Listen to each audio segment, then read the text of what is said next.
What's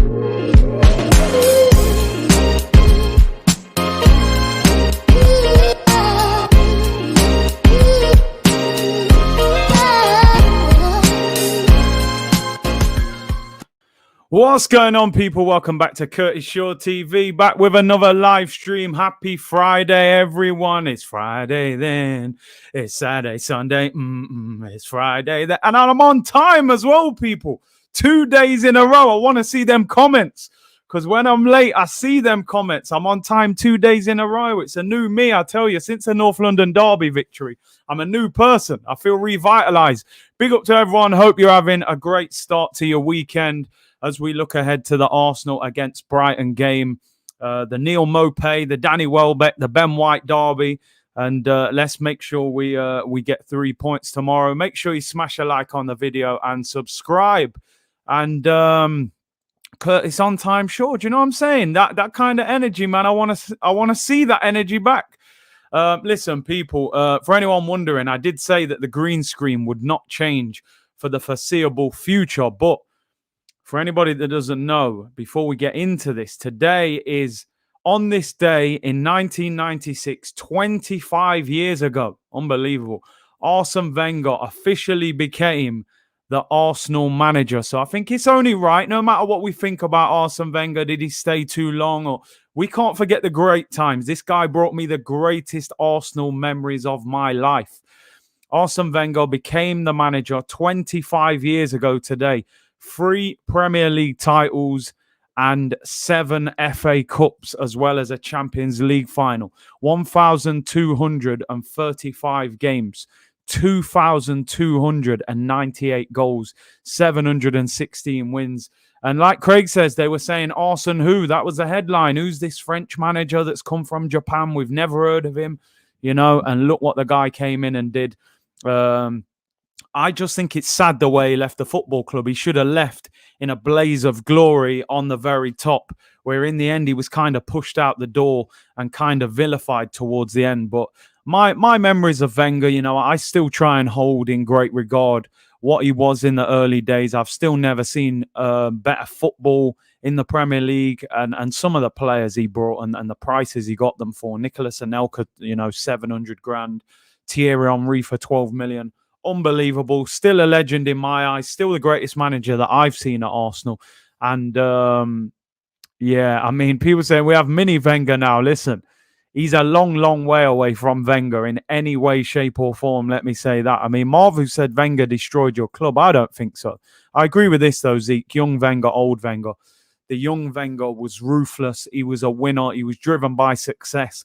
The old Wenger, to me, got a little bit too obsessed with the paperwork and the profit margins. So, but hey, big up to everyone. And yeah, 25 years ago today, Arsene Wenger was appointed. Big up to Mike Howard with the super chat. Thank you for your support as always. He said, how ironic he came to Arsenal on the month Arsenal was created back in 1886. It's funny, when we were younger, I remember people used to say, did Arsene Wenger make Arsenal? Is his name Arsenal? Like, you know, the Arsenal thing. I swear it caused so much confusion in the school days, man. People thought he was Arsenal. Like, it was crazy. Mikel Lasso will never get a quarter of Wenger's level. Nah. Nowhere near. Mikel Lasso ain't getting to Wenger's level, that's for sure. But yeah, we have to big him up always. We have to big him up. Yeah, Nicholas, you know how many people was like, is it Arsenal Wenger? Well, you know, what's going on here? Does he own the club? Did he build the stadium?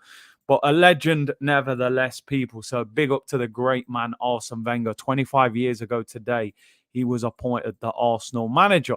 Right, moving on. Let's move on to these new times. I don't know whether they're better times, but they are the times we're in right now. Arsenal striker Alexander Lacazette is being linked with a move away. Now, Arsenal are being linked with 2 strikers today, and I didn't put one of them in the title because I've only just read about it recently. It is a story that's been going around for a little while. Web Creative said, oh my God, I thought he owned the club. I'm telling you. And Wenger, listen, we spoke about this on the Wenger stream that me, Turkish, and Kevin Campbell did. I do think that Arsene Wenger does deserve a statue at Arsenal for all the great work that he did at the football club initially. And let's face it, he left us in a much better condition as an overall football club, even though on the pitch we weren't as strong as when he turned up, that's for certain. But I would like to see him get a statue. Maybe the statue can be him trying to zip up his jacket, He could never get that jacket up. Big up Curtis, that was right after the US World Cup in 94. Game was a peak of interest over here. All right, let's talk about the strikers anyway. Arsenal being linked with 2 strikers today. And the first one is a guy called Youssef En-Nesyri. Now, listen, I'm not gonna lie. I don't know too much about this guy. I've seen him on FIFA a little bit. This is him. Some of you may know a little bit more about him. He's a Seville striker from Morocco. He's 24 years of age, plays for Seville. Very highly rated over there in Spain. This is him here, actually holding up his FIFA card. 86 rated, 85 pace. See me, I'm a bit of a pace merchant on FIFA. I like 90 pace plus, but 85, we can work with that. But he's being linked with a move to Arsenal now. It's believed Seville would allow him to go for around £38 million, around 42 million euros. As you can see, last season was his breakthrough season. Scored 18 goals in the league in 38 games. He's got 3 and 6 this season. In the Champions League last year, he did well, scoring 6 goals in 8 games. I'm going to be totally honest with you, people. I had to YouTube him before coming on. I don't know too much about him. If anybody knows a bit more about him, if you've seen him, let me know in the comments. Is he not the guy? I can see a few of you saying he's not it. Sidant said he's a B-Tech Andre Silva. Matt said we can work with 85 pace. It's not bad, to be fair. Web Creatives, I'm definitely a FIFA pace merchant. I can't lie. 290 pace plus strikers you will see against me. Kai said he's good. I saw him at AFCON 2 years ago. Jake said this guy ain't it. So listen, let me know what he's like. What type of player is he? Like I said, I went on YouTube, but I remember going on YouTube when we signed Arsene. I thought he was the next Adebayor, and it turns out he was just the postman from France. Martin Teo said, I watched Seville. He is quality. Jay Alua said he's trash. Raul said the next Gervinho. Don't base his game on FIFA. No, obviously I'm not basing it. It's just a joke, people. Just a joke. En-Nesyri is good. He's a really good player. And we are on tour said we need a target man like Calvert-Lewin. Listen, I would take Calvert-Lewin, by the way, at Arsenal. Where this story is sort of coming from is they want Lacazette in January. Rumours going around, actually, that Lacazette is being looked at by Atletico Madrid, Juventus and Seville, although apparently they would like to sign him on a free next summer. Whilst I will talk about these stories, but I kind of look at it and think Lacazette is probably going to sit on that contract until the end of the season, because if you're Lacazette now, I think he's 31, Lacazette, 31, he's going to want to go on a free transfer and get that big pay up rather than a club paying a fee for him where that money could go in the player's pocket. So I think this is a difficult one. But Seville and Arsenal, if Arsenal are targeting this guy, it may work in their favour to get a deal done sooner rather than later. Andrea said, let's get Isaac. A few people have been talking about him as well. It's a very difficult market to get quality strikers at the moment. Alexander said he's a big, hard-working striker that can actually score. He's like Calvert-Lewin and Welbeck with some Moroccan flair. Of course, he's going to the African Cup of Nations as well in January. So he will be away for some time as well. Of course, Aubameyang goes to that tournament as well. Santam said, I'm getting Shamak flashbacks. Oh, my days. We all remember him. Master Splinter said, Darwin Núñez. It's funny, I remember when we played Benfica last season, he didn't really do anything, but I believe he scored against Barcelona the other night. Ken said, I would rather promote Martinelli to striker than get En-Nesyri. He's not it, man. We need better. I have to admit, and somebody said this to me the other day, about Osimhen at Napoli. Of course, he left Lille the year after Pepe left. And a lot of people saying, we should have waited a year, signed Osimhen or whatever. But, we couldn't have known how it was going to turn out. But Osimhen, for me, I've got to be honest, is a player that I would like Arsenal to get. I know he's at Napoli. It would be difficult and he would be expensive. They paid a lot for him. Pep Teta said, no one knows Gabriel well before joining us. Exactly. And look how good he looks at the moment. Ram Kumar said, why do they not keep the AFCON in the summer like the Euros? Honestly, I've got no idea, because the clubs must be absolutely fuming that mid-season you lose, however many players mid-season. Eunice said, I'm Moroccan. He is good, but nowhere near the level of a top 4 Premier League club. He is not the right option for Arsenal. There you go. Although, to be fair, Eunice, we're not a top 4 Premier League club at the moment. But yeah, I hear you. We've got aspirations to be there, so we should be aiming for a bigger and better and badder striker.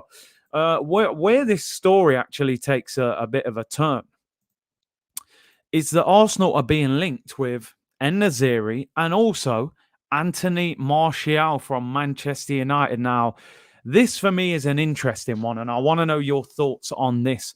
Martial apparently is very unhappy at the moment at Manchester United. He's not being picked, and with the World Cup next year, it's very important that players get first-team football now. Martial was linked with Arsenal when Arsene Wenger was in charge. And apparently we actually came close to signing him from Monaco at the time. I remember he played against Arsenal when he was at Monaco. And it's being said that he could potentially be allowed to move on from Manchester United. They've got Greenwood, they've got Ronaldo, Cavani, Rashford. They're overloaded with attacking players. Now, I can see you putting in the comments now, but I want to ask you guys, would you take Anthony Martial from Manchester United? It's saying for around £40 million for Martial. Would you take him? And number one, what position is Martial really? Is he a left winger? Is he a striker? Would you take a gamble on him? I have to admit personally, and I'm waiting for your comments now, I have not been overly impressed with Martial in recent times. When he first came to Manchester United, I thought he was a huge talent. I thought he was going to set the world on fire. Ice cold finisher, quick, can dribble. I just don't know. He seems to lack hunger and determination. Always looks miserable. Nearly all of you saying no. I mean, I can hardly see any of you saying you would take him. Some people saying, Hendon Guna said for 15 million. Omar said doesn't rate him. Powerhouse said no. Alexander said Tony Martial would 100% be a helpful signing. The main reason I don't love it is because he plays the exact same role as Martinelli, and by the time we get him to the club, Martinelli will be ready. I agree with a lot of what you're saying, people, is that in a market where there is a distinct lack of quality strikers out there, I think Arsenal should be looking at Martinelli and trying to promote him. I don't think we should buy these mid-range strikers that we're not even too sure of how good they are for 30 or 40 million. Create a striker. Sometimes when you can't buy a position, you have to create a player in that position, and Vance said he is the original Pepe, lacks hunger. It's an interesting one, isn't it? Because a few years ago, I think most fans would have taken Anthony Martial. Now he doesn't seem as quick. Seems to get injured. I mean, he's 25 now. He turns 26 in December. He's not an upcoming player. He's an established footballer now. Martinelli gives me Luis Suarez vibes up top, although Tevin said Martinelli is not as good as people think. Ivan Toney and Jude Bellingham in January, you'd probably have to spend 100 million to get those two. They're ranging Bellingham at around 70 to 80 million at the moment, so I don't see that happening. Bakuta said, yeah, I'd take Martial all day long. Our fans are arrogant. Same way we revolted against Ramsdale, and see how he turned out. Interesting. Ahmed said, people who watch En-Nesyri for us, the Moroccan national team, have seen him at his worst. And as a Moroccan Arsenal fan, I don't want him at our club. He's simply not good enough. Listen, I appreciate your input because I haven't seen enough of him. Like I said, straight YouTube settings for me. Marvu said Martinelli's so overrated. You're probably still hurt though from when he, sat down Kante and ran half the pitch and slotted. But listen, I do think there is a little bit of overhype on Martinelli, but at the same time, I do think the potential is big. It's just whether he can become a striker or not. Isaac or Vlahovic, I do like Vlahovic over there in Italy. He looks good. I know he's being linked with Atletico Madrid at the moment. En-Nesyri scored 24 in 54. He will score more than Lacazette will ever do. I mean, Lacazette gets, 10, 15 a season? So Lacazette probably gets those kind of numbers, to be fair, you know. But yeah, we need a better striker for me. But obviously, I don't know too much about this En-Nesyri. Brandon said, I'm the only Arsenal fan. I always wanted Ramsdale and people gave me crap, Big C. Listen, like I said, fair play. Anybody who called it, you got it spot on at the moment, but there's a long way to go. One of the managers that I played for when I was younger, he said one of the basis that he judges a player on is how good a player are you when you're having a bad day, a bad game? How good are you when you're bad? At the moment, everything's rosy in the garden for Tomiyasu, for Ramsdale. Everything's going well. Every game they've played, we've won. We've hardly conceded a goal. Everything's great. Tomiyasu will have a day when a Mane, a Grealish, a Zaha, somebody is getting the better of him. And we will see how he handles that. Ramsdale may let a shot go under his arm. He may drop a cross. He may fumble a shot. You see how good people are when things are going against them as well. Do you know what I'm saying? So at the moment, listen, I love it. I hope Ramsdale and Tomiyasu and all the signings continue at that level. But there will be a wobble somewhere in the season. And then we will see how good they are and how well they recover from that, you know? So we will see. We will see. Bakuta said, I want Daniel Marlin. We should go for him. Obviously, former Arsenal player. I believe he's at... Where's he at now? Is he at Dortmund? I think Dortmund signed him. Obviously, he was at Arsenal in the under-21s, under-23s. We let him go at a young age. Gunnar Vettel said, they say after 10 games in the table is starting to take shape. Where do you think we will be after 10 games? I would say, looking at our next run of games, if we come back well after the break, I think we could be top 6. But a lot depends on games like this weekend, and we are going to look at this weekend shortly, people, the game and preview. Yeah, smash the likes, people. 1,000 of you in here already. Smash the likes and subscribe. Luzma said, none of these names are fit to clean Giroud's boots, and the fans didn't want him. We need a big target man who can hold the ball and score goals. I always said the problem with Olivier Giroud, right? Olivier Giroud needs service. He needs crosses into the penalty area. He needs players running off him. At the time, our two wingers were Theo Walcott, Alexis Sanchez. Theo Walcott did not have a good crossover ball, so it's not like he was putting pinpoint crosses in for Giroud. And on the other side, you had Alexis Sanchez, who was probably more of a goal-scoring winger than a creative winger. Even though he could get assists, a lot of the time he would get in crossing positions and shoot or dribble. So Giroud wasn't really getting the service. I never really believed that Giroud was a bad striker. I just don't think he was the ideal fit for what we needed. We had Mesut Ozil, who needed a striker who could run. He would have been a great plan B to an Aubameyang. So it's a shame, but I do agree. I think we do need a striker who does have aerial presence to give us that plan B. Mini Boss said Giroud went 16 without scoring. He was terrible. Robbed Ozil of the assist record. He was Chelsea's B striker. But this is what I'm saying. If he was our second choice, we wouldn't have had that same frustration with Giroud. Because he was first choice and we didn't cross the ball, didn't work for us. Azari said, to be honest, bro, I'm not the best fan of En-Nesyri. I prefer Isaac or Vlahovic, even Calvert-Lewin. I have to admit, I would take Calvert-Lewin. I would. I like that Osimhen as well. I've watched him quite a lot this season. And he is an absolute live wire. He really is. I would take that Osimhen. But they paid big money for him. Did Napoli, so they wouldn't let him go for cheap. Saint-Maximin, I would love Arsenal to sign him. Obviously not a striker, but he's an absolute problem. And I think somebody will sign Saint-Maximin at the end of this season and will pay quite a bit for him. Osimhen is a baller, proper baller. Sidant said Osimhen tore us apart. Yeah, I saw that game the other week, Leicester. He looks so dangerous, so quick. The main problem for me was that Giroud had to replace Van Persie after the season he had. Listen, how many times did we mess that replacement up? We signed Podolski. We signed Giroud. We signed Lucas Perez. We signed Danny Welbeck. It took us 4 strikers to replace Robin Van Persie. In fact, 5, because we signed Lacazette. And then 6 months later, we signed Aubameyang. So it took us 5 strikers to find the appropriate replacement. We all know we should have signed Higuain from Real Madrid. We should have signed Luis Suarez from Liverpool. Even Jamie Vardy, we didn't get that one over the line. So we took so long. And I always say you buy cheap, you buy twice. Podolski cost 11, Giroud 12, Lucas Perez 12, Danny Welbeck 15, Lacazette 50. We spent about 100 million before we eventually replaced Van Persie. So this is where Arsenal got it wrong. Podolski was decent, but not as a striker in the Prem. They ended up playing him left wing a lot of the time. I thought he had a great left foot, but wasn't that goal getter that we needed, when Van Persie left. We should get Doku. He looks so quick in the Euros, man.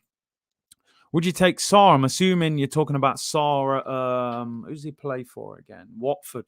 Looks a good player. I would rather go for St. Maximum. I can't lie. I do like Sarr, though, but I just think left-footed right winger. We've got Saka and Pepe.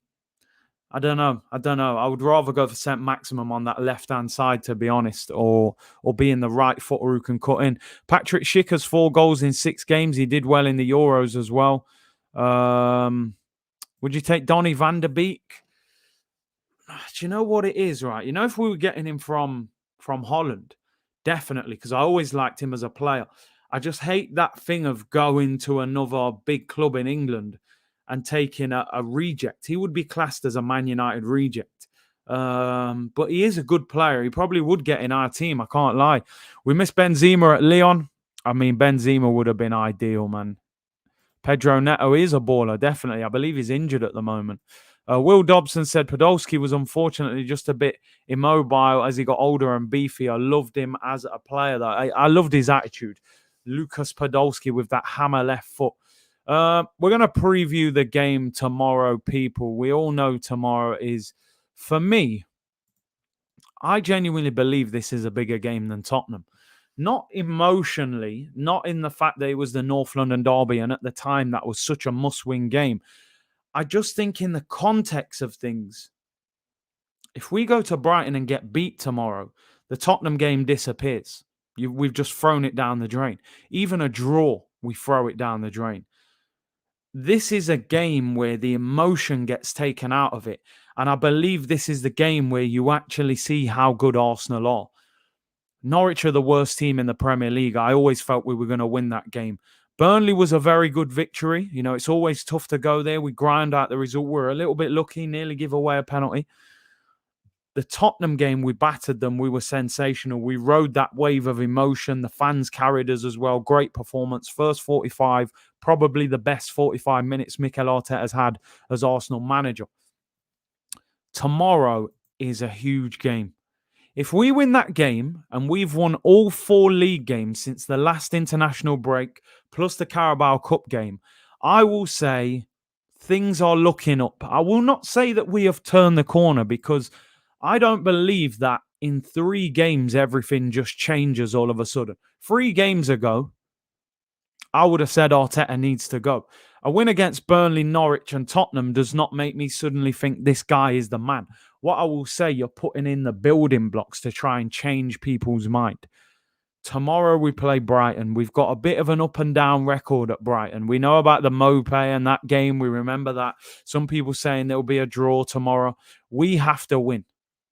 Now, the difference between Brighton and Spurs, Ice Age said, Curtis seen the light. Nah, not quite. That light's still a long way away.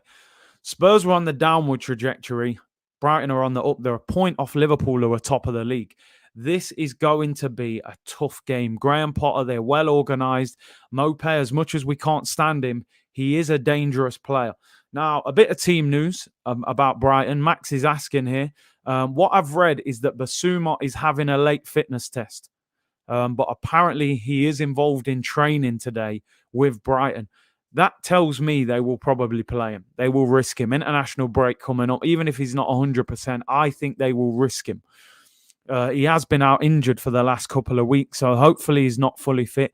Danny Welbeck apparently is unlikely to feature in this game. He came off injured against Crystal Palace, and Welbeck is unlikely to feature. And I'm actually happy with that, because sometimes Welbeck is quite awkward and difficult to play against. He's tall, got a bit of pace. He's strong as well.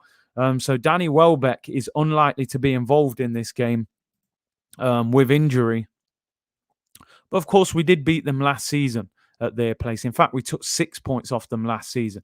So in terms of the team, it's going to be relatively straightforward for me. But I want to know your opinions, people, on the team tomorrow for Arsenal. To me, and I'll say this before I even type all of this in, I would pick the exact same team as Tottenham, except Lokonga comes in for Granit Xhaka. But would some of you do something different? That's what I want to know. Would some of you maybe bring Nicolas Pepe back in the team? I remember last season, that big dopey left back, was it a Dan Burn, who's like the tallest fullback I have ever seen in my life. And I remember Saka just ripped him apart. I don't know if he still plays at left back for Brighton, but he got ripped to pieces against us. And I hope Saka deals with him. I have to admit, I've said many times that I don't actually like Smith Rowe and Odegaard in the same team. But it worked so well last week. How can I go against it? Smith Rowe was given man of the match by Sky. I thought Aubameyang was outstanding. For me, that would be the team. But I want to see if you've got some different opinions. Drew said if Pepe is training well, then why not? But if you think Pepe should come in, right, where would you play him? Who do you drop for him? Kai said Pepe left wing. So I'm assuming you're dropping Smith Rowe. Or would you move Smith Rowe to the 10 and drop Odegaard? Martinelli in left wing, says Mohammed, which is interesting as well. Let's have a look. Apparently, they are not playing Dan Burns at the moment at left back. The biggest, dopiest left back I've ever seen. Curtis 4-3-3 with Pepe and drop Lokonga. Wow, that's a big. That leaves us very exposed defensively. With obviously that would mean we only have Thomas Partey in centre mid. You then play like Smith Rowe and Odegaard in front as the 2 8s, and then you can play Pepe and Saka out wide. Pepe comes at half time on the left wing. Amo said drop Smith Rowe, bring Pepe in, I'm assuming. Corey said keep the same team. Mikel Lasso, don't make subs at the right time, so better start getting the lineup right. To be honest, I think this will be the team that he plays. The only thing and I mean the only thing that wouldn't surprise me if Mikel Arteta or Mikel Lasso did is, will he actually play El-Neni in midfield and be a little bit more cautious instead of Lokonga? Now, I'm trying to think from his point of view. Like Amo's saying, bro, listen, he ain't my favorite player, bro. That's for certain. But I know he kind of goes for El-Neni sometimes. I think every Arsenal fan would say play Lokonga centre midfield. But it wouldn't surprise me if Arteta went with El-Neni in midfield next to Partey. But it can't be. I don't want to see El-Neni anywhere near the team. I really don't. El Messi, as he calls it. Big up Johnny, who said, yeah, Big C, sorry I'm late today. Big up everyone. Smash the likes, people. Yeah, big up for tuning in.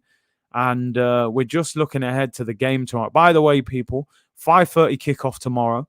I will be live from 4:30. We're going to do about an hour's build-up tomorrow. So make sure you tune in for that. We'll have some extended build-up. And we'll also, obviously, I will be doing a watch-along for the Liverpool against Manchester City game on Sunday. So make sure you keep it locked. 2 watch-alongs both days. Big game. So 5:30 kickoff tomorrow. So at least we can see how the rest of the Premier League sort of pans out before we turn up and hopefully get the 3 points that could move us up the league. And we need to move up the league. But as I'm saying, would any of you pick any different teams? Obviously, Lacazette's available. Ainsley Maitland-Niles is awkward on that left-hand side. El Nino, we don't want him. Ainsley at right back. And I think Tommy Asu's got to stay in the team at the moment. VK said, I'm starting Lacazette. The fact he is on the bench this much is scandalous. You got to think, though, number one, Lacazette's going to leave in the summer, probably on a free transfer. Number two, Aubameyang is our highest paid, biggest player at the football club. They're not going to play Lacazette over Oba, not on a regular basis anyway. So I get you. A lot of people do like Lacazette, but I don't see that happening at the moment. Big up to Santam, who said, you've said that one already. Apologies. Badir said, big up Curtis. Hope you're well. I'm blessed, man. Hope everyone is well. Cucurella is good. Is he the fullback? Does he play fullback now? Tweet Arsenal are going to lose tomorrow. Yeah, to be fair, everything I've tweeted this week, pretty much the opposite has happened. So maybe I'll say we're going to get battered and we'll beat them, hopefully. But I think this will probably be the team that we go for. Corey said, if it ain't broken, don't fix it. And he doesn't need to make drastic changes. We got to be honest. Smith Rowe was given man of the match by Sky Sports. Tomiyasu was given man of the match by the Arsenal website. Saka was sensational. Odegaard played well. Aubameyang was fantastic. Just drop Sambi in there next to Partey. There's no need for any kind of complication. There's none. But it will be tough. It will be tough. They've got some good players, Brighton. They're very well organised. Cucurella is the left back. Okay, so no Dan Burn, yeah. I love the same team to start. Lacazette is the French Ryan Fraser. Hey, the less said about that, the better. I will not mention Ryan Fraser for the foreseeable future. After I called Messi something similar. Big up Charlie Hamer. He said, let's keep the momentum going. Charlie Harmer, sorry. Yeah, we need to. Arteta will do a pep and drop 2 or 3 players. Listen, the fact we haven't been in Europe this week, he doesn't need to rotate. We've been chilling all week. He doesn't need to make drastic changes. So when there's this thought that, maybe he'll make 2 or 3 changes, he doesn't need to do it. Just keep that same team. Lokonga for Xhaka, and we keep it moving. Hey, don't get me going with the looping shouts. That's another slander I've had this week. I've had a tough week. Twitter and the live streams midweek have been rough, man. International break after this weekend, which is sad as well because they seem a little bit too... they're every month at the moment, and I believe we've got another one in November. After that, I think we're off until about March before we have another international break. How is that golden Premier League trophy so small? Listen, they made it smaller, but gold. We all know it's more special, people. Doesn't matter if it's smaller. It's legendary. Polymation said, the movement of ESR and Odegaard causes team problems. They can't mark them both. Very difficult. 2 goats you slandered this week. I learnt my lesson. To be fair, the Ronaldo one was banter more than anything. I was genuinely having a go at Messi at the time. I was so disappointed with his performance. And then he just bends in the top corner. I thought, you know what? Let me never say a bad word about Messi ever again. You know, that one's Curtis Lupit. Did you see the assistant coach for Man City is being linked with a Barca job? More Koeman's coming out of Pep's manager academy. I mean, they were saying they were looking at Xavi, who I think manages over in the Middle East. I think Santi Cazorla plays for his team. But apparently he may not accept the job yet. Abjeet said, I hope School Fuggery clipped you. I hope he didn't, man. I hope he didn't. Let's have a look at the Premier League table, people. Can we move up? Where can we end possibly the weekend? I mean, we're on page 1, people. I don't have to accept cookies. I don't have to scroll up. We have made page 1. We are bottom of page 1. GSB's getting controversial. Curtis, controversial. Thierry Henry is better than R9. Thierry did it all for 10 years straight. You're going to draw me out there, you know. Yeah, listen, we're probably going to do a GOAT stream during the international break. I've got plans of doing that. We'll talk about who your greatest player ever is. We'll pick the greatest ever 11. We'll have a huge debate. Listen, don't draw me out with them kind of comments because I'll go in a whole other direction. But listen, like I said, page 1 settings, we're back. No cookies have to be accepted. No scrolling down. We're there. We're on the top. Although I do have to get the comment out of the way. We are bottom of page 1. If we win, we can go up to 7th. So no great heights. We're 4 points behind Brighton. Brighton have won 3 of their last 5. They've won 4 out of their 6 Premier League games. 8 goals scored with 5 conceded. Now, the crazy thing, I was just about to say, they've only scored 8 goals. They don't score many goals. But then I looked at Arsenal and we've only scored 5 goals. So who am I to say anything about the lack of goals? But I'm hoping now that with us scoring 3 goals last week against Spurs, we've kind of, we're start banging goals in now. Arsenal have actually conceded the most in the top half and scored the least. So our goal difference is a bit of a mess. Yeah, where's Leicester, man? You're sitting, all the Leicester fans who've been slandering me all that time. Where you at, man? You lot are on page 2. I told you, Brendan's going to have a wobble this season. I'm telling you now, I can see it already.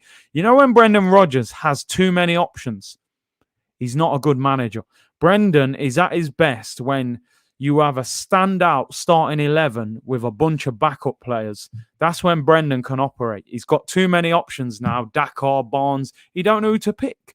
And in fact, did Leicester, did they lose last night? I don't even know the score. Did Leicester get beat last night, people? They lost to Legia Warsaw. Come on. Sidham, where you at? I told you. When I was saying if Arsenal get rid of Arteta, they can go and get Brendan. I'm telling you, Brendan will leave soon. He'll fall off. He'll fall off at Leicester. He does this everywhere. Give him too many options. He's a mess, mate. How are you losing to Legia Warsaw, man? I mean, they're bottom of the group.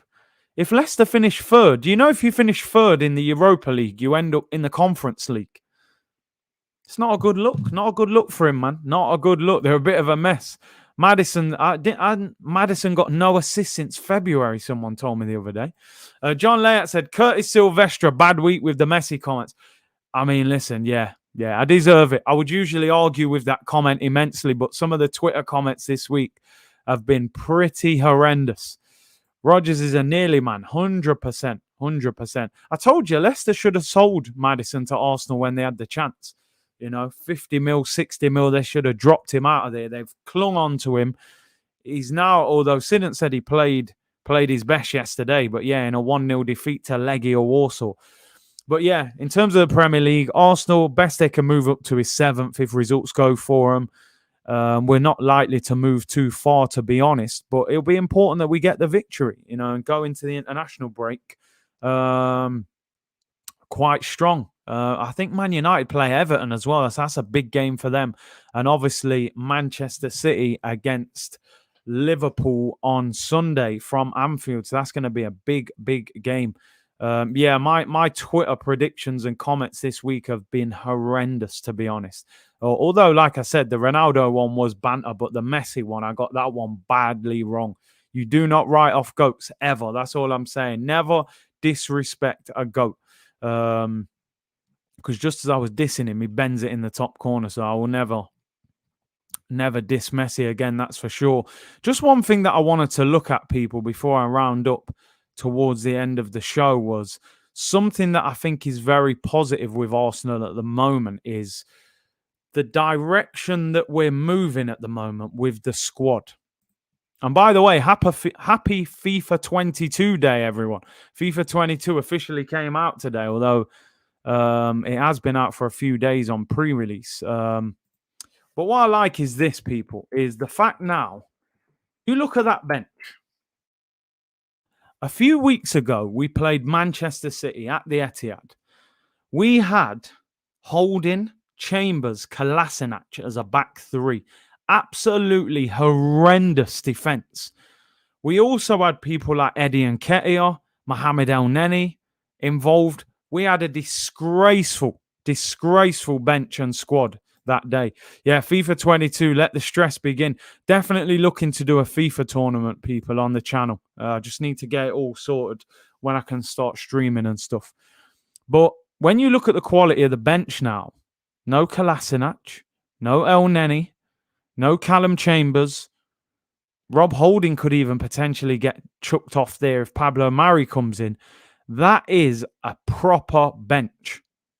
It can still get better, but I'm saying for Arsenal, this is one of the best Arsenal benches that we've had for a little while. There's nobody there that you're like, oh my God, he's so bad, it's unbelievable. Maybe Bob Baldwin a little bit. But that bench, there are 3 or 4 players there that you would look at and go, he can come on and change that game. If you need quality hold-up play, Lacazette, hold the ball up, link-up players. Martinelli, energy, he's got a goal in him. Pepe with his skill and his direct running, sometimes direct running. Ainsley Maitland-Niles, you can put him at right-back, centre-mid. Lokonga's quality.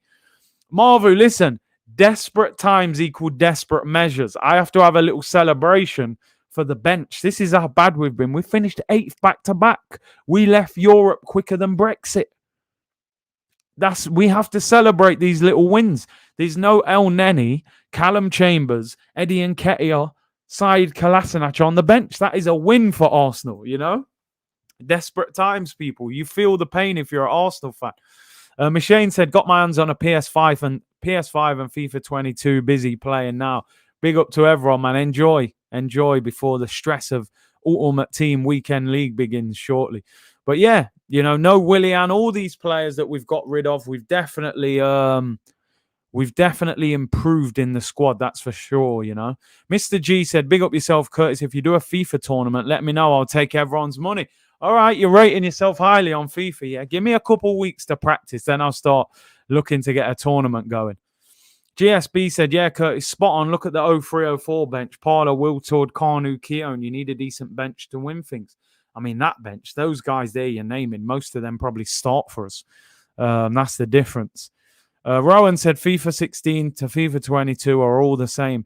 I have to admit, I thought 21 and 20 were the worst two FIFAs I'd ever played. I hated both of them. But FIFA 22 is a little bit better. And obviously having it on a PS5, the graphics, the gameplay is a bit smoother. But yeah, they have been a little bit same old, same old. Ben said, I actually like most of the players in our team. Yeah, we're starting to have a little bit more connection with these players now. Before you kind of looked at certain players, you thought, I can't stand that player. We need to get rid of him. I feel like we're easing out the dead wood slowly now. I think we need another January and a summer transfer window. You'll then see your En-Nesyris, your Nketiahs, your Kolasinac. These guys will leave the club as well. And you'll start to see a better squad. And to be fair, Edu did say that it was a case of boosting the squad this year, and then next year we get the bigger, better players. We get 2 or 3 players who are more expensive. So, which I'm trying to keep the faith. I'm trying to be upbeat and optimistic. If we win tomorrow, I think we've got reason for optimism going into the international break. You got to think how dark we was the last international break and how things have improved. The light is coming, people. We hope the light is coming. Fazal Football said, I'm going to press the like for the video because Curtis is optimistic. Hey, come on, man. Yeah, man. We have to be a little bit, we have to always be positive if we can, but we also have to be realistic.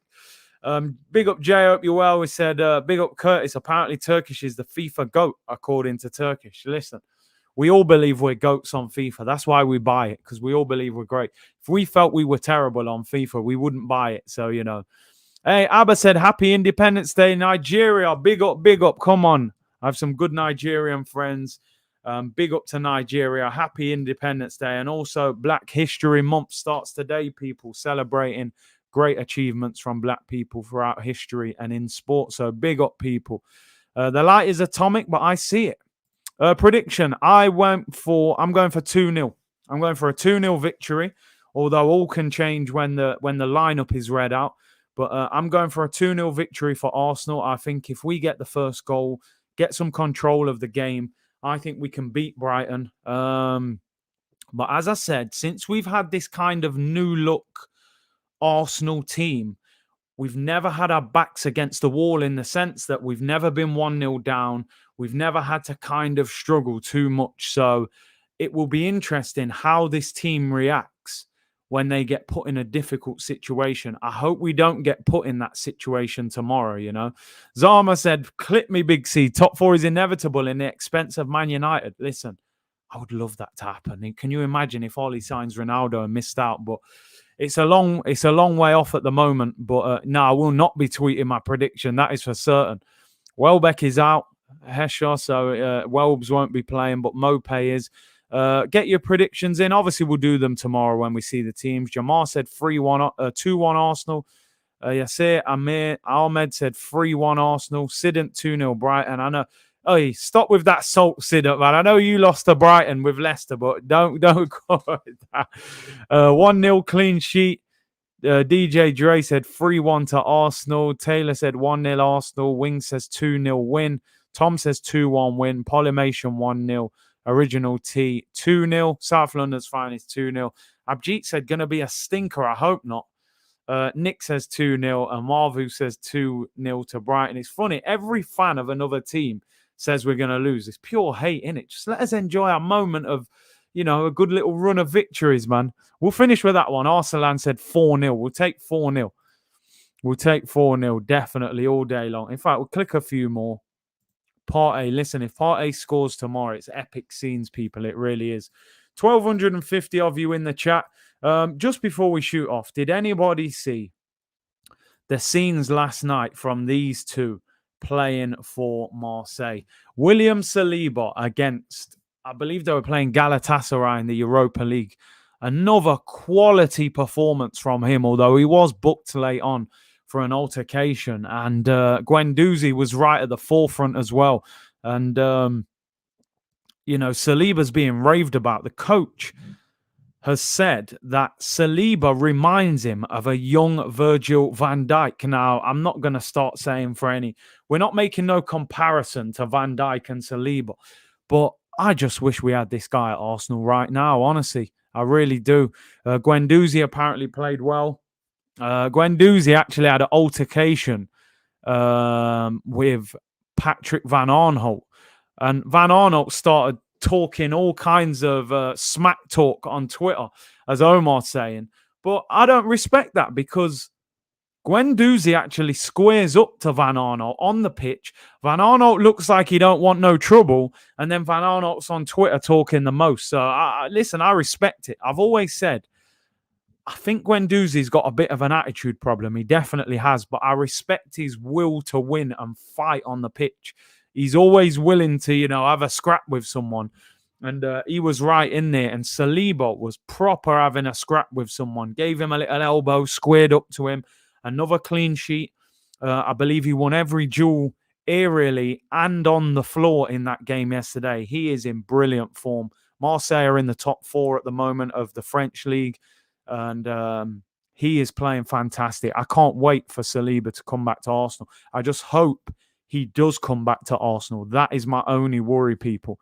But yeah, Guendouzi in the French squad again and Saliba in the French under-21 squad. How would we line up with Saliba playing? Listen, gives you options. You could play a back three of Saliba, Ben White and Gabriel, which I think would be a fantastic back three.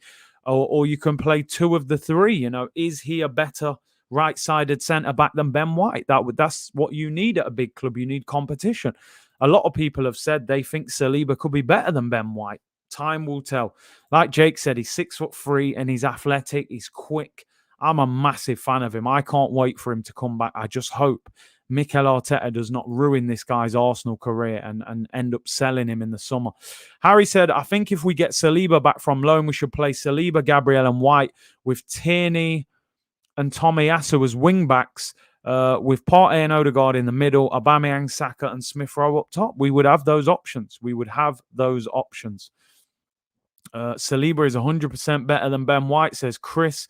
Ben White will move to DM, says Darren. Zeke said Saliba's the GOAT. Rowan said we want him back. Smooth J 1J said he ain't coming back. Listen, I hope he does come back, man. Guendouzi is a baller, said Badir. Listen, he's fantastic. He's got 2 years left on his deal this summer. Let's hope he comes back. People, short one today, 48 minutes. I'm out of here. 1,300 of you in the chat. Smash a like on the video and subscribe if you haven't already. Don't forget, tomorrow I will be here from 4:30 for the watch along. Brighton against Arsenal, 5:30 kickoff. We'll have an hour's build-up. And then on Sunday, I will be live from 4 o'clock. Liverpool against Manchester City watch along. Tomorrow is a big one, people. Very, very big one.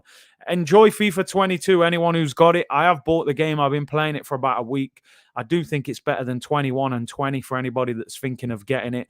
And as I said, I am looking to do some FIFA content over the next few weeks if I can get it sorted. Maybe we'll do a tournament with the subscribers and maybe a prize for the winner. Or maybe we'll do pro clubs and give me some ideas in the comments after, people. What kind of FIFA content would you like to get involved in? We'll definitely do something if it's something that interests you. Enjoy the rest of your Friday, and I will be back tomorrow, 4:30. Big game, Arsenal against Brighton watch along. Enjoy the rest of your Friday, people. See you tomorrow. Bless.